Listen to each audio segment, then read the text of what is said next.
Les années 60, c'était il y a plus de 6 décennies. Pour les passionnés d'automobile, cette époque reste vibrante. Un âge d'or où la voiture incarnait style, ambition et vision du futur. Certaines de ces machines sont entrées au Panthéon. D'autres, tout aussi marquantes, ont pourtant sombré dans l'oubli. Alors aujourd'hui, j'ai décidé de rallumer les projecteurs sur ces merveilles. Voici mon top 10 des voitures cultes des années 60 que le temps a presque effacées. Des modèles rares ou méconnus, sélectionnés à partir de sources fiables comme les témoignages de conducteurs, les avis de propriétaires, Consumer Report et Caradisiac. Avant de commencer, n'oubliez pas de vous abonner et de liker cette vidéo pour soutenir notre chaîne. Et on commence tout de suite avec la 10e place, une voiture qui, dès sa sortie, ne laissait personne indifférent. À son arrivée au salon de Genève en 1966, la Miura changeait complètement la donne. Cette voiture ne ressemblait à rien de ce qui roulait alors. Un moteur V12.3, 9 litres de 350 chevaux, placé en plein milieu, derrière les sièges. Comme en Formule 1, elle ne fait même pas 1 mètre de haut, avec une ligne ultra élégante signée Marcello Gandini pour Bertone, dessinée en seulement 3 mois. Sa vitesse de pointe, 210 km/h, une bête de course qui enterre la concurrence et crée ce qu'on appelle aujourd'hui la première supercar de l'histoire. Pourtant, la Miura reste marginale à l'époque. Produite à seulement 764 exemplaires, elle est trop radicale. Ses défauts de conception, son entretien délicat et son prix la rendent inaccessible. Et quand vous entendez son moteur rugir, vous comprenez pourquoi elle mérite sa place dans ce top. En 1964, à Francfort, un coupé au design élancé capte tous les regards. C'est une évolution plus sportive de la 356e Porsche, l'appelle d'abord 901. Mais Peugeot réagit. En France, les noms avec un 0 au milieu leur appartiennent. Quelques semaines plus tard, à la commercialisation, la 901 devient donc 911. Sans le savoir, elle entre alors dans la légende. Dès ses débuts, cette GT de plus 2 embarque un moteur Placis 2,0 litres de 130 chevaux, installé à l'arrière en porte-à-panneaux. Un choix audacieux qui lui confère un comportement unique, parfois piégeux et toujours vivant. La 911 évolue rapidement, version S en 1966, injection Bosch en 1968, targa à arceau fixe, puis moteur passant à 2,2 litres, 2,4 litres et jusqu'à 190 chevaux en 1972. Ce que l'on oublie souvent, c'est que cette première génération a dominé le rallye européen, Monte-Carlo compris, avant même de briller sur circuit. Pourtant, aujourd'hui, la 911 est surtout connue pour ses versions modernes, et non ses origines. Vous n'y croyez pas? Montez dans une 911 S de 1970, et vous comprendrez, on est en 1962, sur le mythique circuit de Monza. Stirling Moss claque un temps de dingue à bord d'un proto qui, franchement, a l'air presque banal. Mais ce prototype, c'est la Ferrari 250 GTO. Et ces 3 lettres vont bientôt devenir une légende. Sous son long capot, un V12 de 3 litres issu de la Testarossa, 300 chevaux rugissants, une boîte 5 rapports et un châssis affûté sur mesure. L'engin file à plus de 280 km/h, mais ce n'est pas ça qui impressionne, c'est plutôt son efficacité. Triple championne du monde GT entre 1962 et 64, elle enterre l'Aston Martin DB4 GT et la Jaguar E-Type sur tous les circuits. À peine 36 exemplaires, tous vendus sur sélection personnelle d'Enzo Ferrari. Aujourd'hui, c'est la voiture la plus chère de l'histoire. Et pourtant, la GTO reste un mythe que peu osent conduire. En 1961, au Salon de Genève, Jaguar dévoile un félin de métal qui va bouleverser l'automobile, la Type E. Dessinée par l'aérodynamicien Malcolm Sayer, elle offre une silhouette aussi élancée qu'une voiture de course, pour un prix bien inférieur à celui d'une Ferrari. Capot interminable, 4 freins à disque, suspension arrière indépendante, elle file à 240 km/h avec un 6 cylindres en ligne de 3,8 litres, développant près de 270 chevaux. La version V, 12 de 5,3 litres, lancée plus tard, pousse encore plus loin le raffinement. On en produit plus de 72 000 exemplaires jusqu'en 1975, en coupé, cabriolet ou 2+2. Les stars en raffolent, les amateurs aussi. Pourtant, sa complexité mécanique et son entretien coûteux ont fini par l'écarter des routes modernes. Mais pour ceux qui l'ont conduite, rien ne l'égale. La Type E, c'est l'élégance à l'état brut. Et maintenant, place au top 6. En 1964, la DB5 fait irruption sur les écrans, armée jusqu'au rétroviseur. À son volant, James Bond, la légende est née.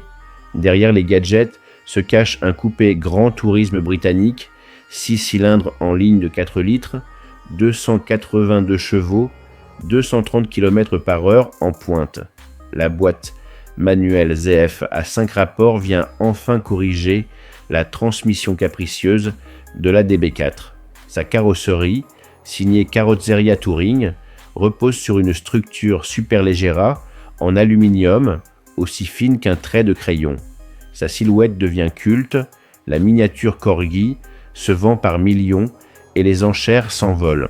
Pourtant, dans l'ombre de 007, la DB5 reste une GT rare exigeante, presque oubliée hors des projecteurs.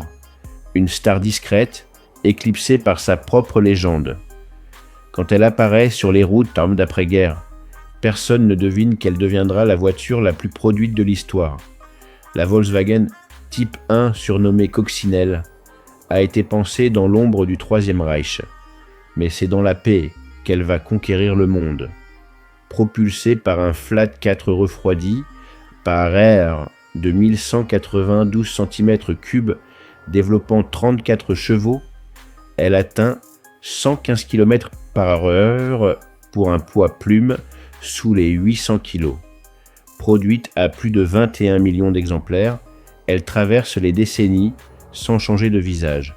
Sa mécanique rustique, sa fiabilité, son design arrondi et sa capacité à rouler n'importe où, n'importe comment la rendent incontournable des pavés allemands aux plages californiennes. Aujourd'hui, cette icône populaire est souvent réduite à une mascotte rétro. On oublie qu'elle a motorisé des générations entières. Une voiture de liberté, née dans un monde verrouillé. Et une révolution sous une coque toute ronde. En 1959, les trottoirs de Londres n'étaient pas encore prêts. Ce jour-là, une silhouette minuscule surgit, l'Austin Mini. Un 4 roues signé Alec Issigonis, en pleine crise du pétrole. Moteur transversal, boîte sous le bloc, roues de 10 pouces rejetées au coin, la Mini invente un nouveau standard. Et malgré des débuts commerciaux timides, elle explose dans les années 60. Star du swinging London, icône pop roulée par les Beatles, elle devient aussi une terreur des spéciales. Cooper S, 70 chevaux pour 620 kg et un palmarès qui culmine au Monte Carlo 1964. Elle coiffe au poteau des V8 2 fois plus puissants. Sa production dépasse les 5 millions d'unités sous 1000 badges différents. Aujourd'hui, elle survit en légende, souvent cantonnée à une image déco. Et on oublie que sans elle, l'architecture moderne des citadines n'existerait pas. En 1955, au Salon de Paris, un vaisseau venu du futur s'abat sur le paysage automobile français, la Citroën DS. Son profil effilé, ses phares carénés, son volant monobranche, son tableau de bord sculptural respirent la rupture. Et sous sa robe, une suspension hydropneumatique, des freins à disque, un direction assistée, ainsi qu'une boîte semi-auto. Aucun constructeur n'osait autant. À bord, le confort semble flotter. Et l'histoire s'en mêle. C'est elle qui sauve la vie du général de Gaulle lors de l'attentat du Petit Clamart. Produite jusqu'en 1975, la DS reste une icône absolue.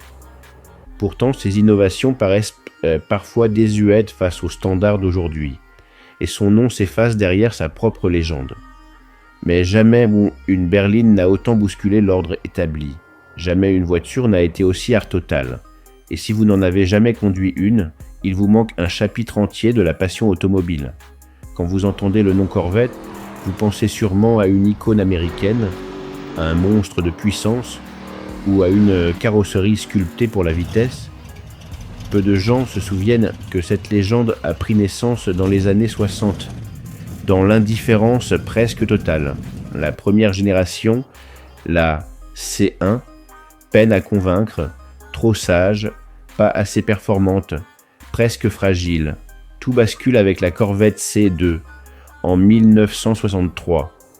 La Stingray débarque avec ses phares escamotables, son arrière fastback coupé en deux et son style tranchant comme une lame. Sous le capot, le V8 Small Block grimpe jusqu'à 435 chevaux. À l'arrière, des suspensions indépendantes révolutionnent la tenue de route. Avec 250 km/h en pointe, elle s'invite enfin dans la cour des grandes. Produite à moins de 118 000 exemplaires, elle devient un Graal de collectionneur. Aujourd'hui, la Corvette est un mythe. Mais la C2, elle, est restée dans l'ombre. Oubliée du grand public, vénérée des puristes. Et c'est bien ce contraste qui en fait notre numéro 2.